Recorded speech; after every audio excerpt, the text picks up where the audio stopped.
Okay. So this should be the last update video before we start doing the big things to the Tacoma. It was actually last night I decided to go ahead and pull the trigger on all the remaining parts that I needed for the build. So I figured I'd make a little update video just to let you guys know what's coming. And then we'll go ahead and do a walk around of the truck in its current state. Just for people that are new to my channel, I'll do a little walk around and kind of explain where my mind was at when I first got it and kind of where we're sitting now. So um, I'm not even going to go into, I'll tell you the parts I have on order. I'm just going to go down the list. So steering and suspension, we'll start there. So I ordered a modified Toyota Tundra steering rack. So it's shortened a little bit, and I'll have to remount the knuckle hole so the tie rods can fit. But yeah, I'll be running a modified Tundra steering rack. I ordered BTF fabrication high caster lower control arms, so it'll help push the front wheels forward about an inch.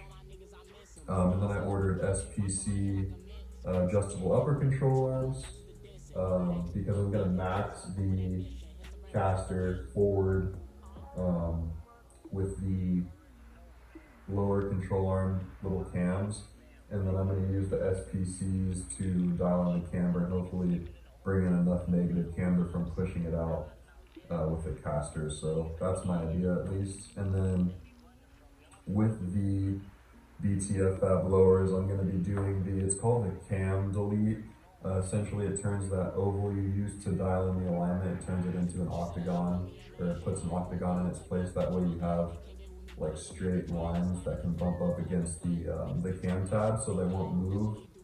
So I'll be putting that kit in as well. And then let's go to axles and gearing. So this is an SR5 model, so it came with the carryover 8-inch rear end that came on the old Tacomas. I bought an 8.75 open rear end from a 4-cylinder manual 3rd gen Tacoma because all of the manual 3rd gen Tacomas came with the bigger 8.75 rear end, regardless of if they were TRD off-road pros or not. If they were manual, they got the bigger rear end. So I was able to source that for pretty cheap because I got mine from just a base model manual transmission Tacoma. So I'll be running the 8.75, so that'll give me some more beef in the rear. And then I'll be running the factory 8-inch clamshell up front. They're strong enough for what I'll be doing. And with that, I will be running 529 gears. And I'll be running a Harp E-locker in the rear. I didn't want to run an air system for an ARB, so I decided to go with the E-locker. And then I'll be running an FJ transfer case. If you watch a few videos back on my channel, you'll see that I did that install, so the FJ transfer case is already in there. And then in the front as well, I'll be running the RCV axles. Those are rated for 40-inch tires. I'm running 40s, so let's see. I'll also be doing a body mount relocation. I ordered that. That's the big stuff so far. I'm undecided on coilovers and leaf packs. I'm not sure what I'm going to do there. If you watch my earlier videos, you'll know I'm just on the Rough Country 3.5-inch lift. It comes with lifted struts in the rear with a block, and then their coilovers up front, and it comes with their non-adjustable upper control arm, so those will obviously be going away for the SPCs. But as far as like actual suspension lift, I'm not sure what company or kit I'm going to end up with. I'm going to run the RC in the beginning just while I'm testing everything out, and then if I blow something out or it just isn't holding up, then I'll switch it out for something else. What else do we have here? I'll go over lighting really quick just because it's been a while. I have Diodynamics Pro Series fogs. And then for the low beam, I had actually been waiting a long time because Morimoto and the retrofit source were back ordered for so long, but I'm actually going to be testing out a 50 watt ballast with a 3000K color temperature low beam bulb. Right now I just have like a 5500K, 6000K temperature LED, which sucks, especially in the rain.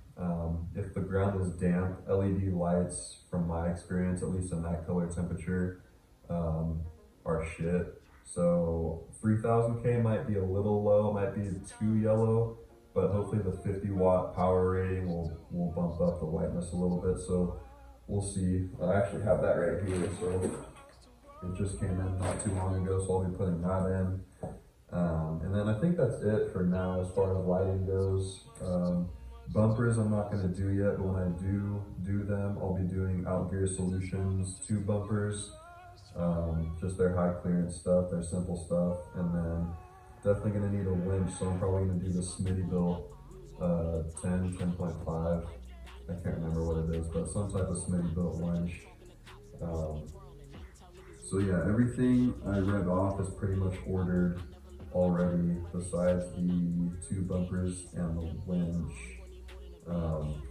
So yeah, I'm gonna take you off the stand now, and we'll just do a brief, I don't know if it'll be brief, you know I'm long-winded, but walk around of how it sits right now. So I bought this about 4 months ago, completely stock. It's an SR5 2019 6-cylinder automatic 4x4. It was, like I said, completely stock.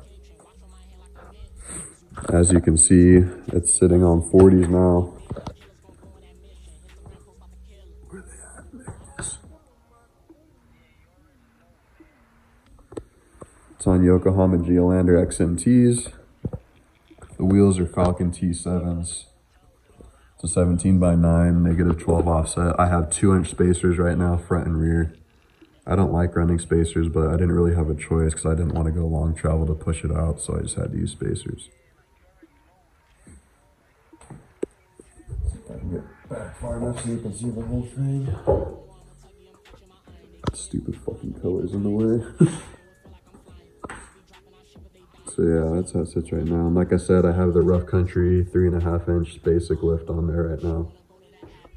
It's obviously going to change. I put these are just eBay black housing headlights.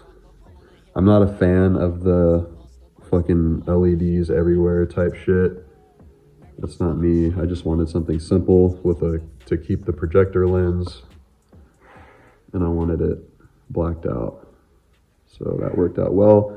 I used to have the, was it the Pro Grill? I can't remember.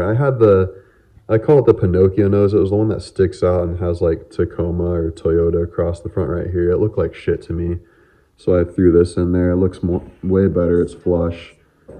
The 3rd gen is a fat shit as it sits, so anything I can do to decrease the appearance of the overall body, I'm gonna do it. So that's why I won't be running flares. I'm just gonna be running trim liner. These are the Dynamic Pros.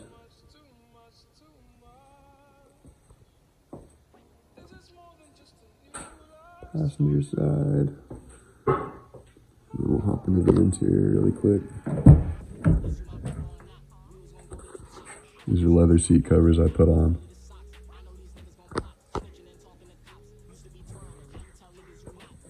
There's the FJ transfer case I put in. And I did this because, let me go to the other side.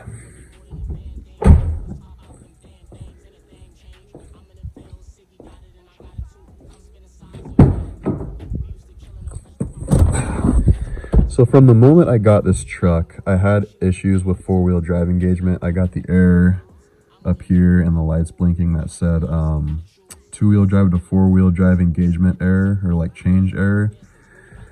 So I did a bunch of digging into that and thought it was the actuators. So I ended up pulling the actuators and adding some more solder to them. That didn't do shit.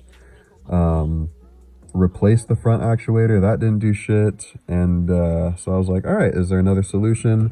I came across the FJ transfer case swap for a manual 3rd gen on the forums on Tacoma World.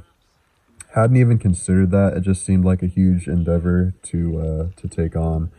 But I looked, and the actuators were like $300 to $600 for the transfer case actuator. And the FJ transfer case I found for $500, and yeah, it was $500 shipped to my door. I threw it in. Took me about 8 hours start to finish by myself. And as you can see here, there's no 2-wheel drive, 4-wheel drive knob. I bought a 2-wheel drive plate to delete that because I no longer need it. My 4-wheel drive engagement is fully manual, so I'm in obviously 2 high, 4 high.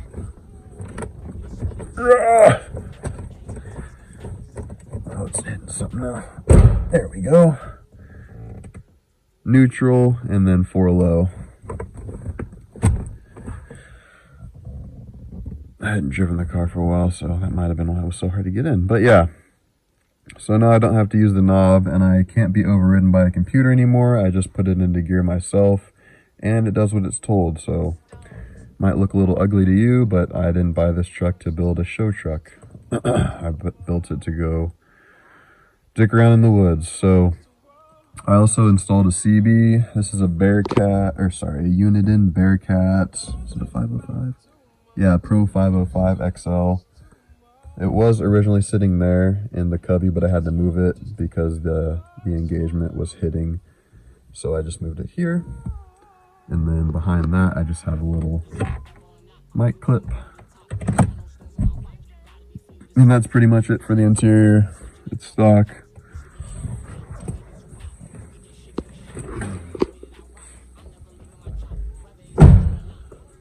I think that's it. Yeah, that's pretty much it. There's my antenna. That's where I mounted it.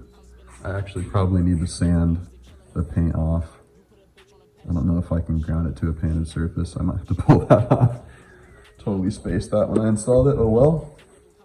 So yeah, I just wanted to do that little quick walk around for those that are new to the truck. I've kind of like accidentally built it in phases. I started with the rough country lift and 35s. I quickly realized that 35s were too small for my liking, so within about 2 or 3 weeks of buying the 35s, I sold them and got 37s. And then within about a month of buying the 37s, I was like, you know what, fuck it. I want to try 40s, so now we're on that journey. And this is most likely where I'm going to stop.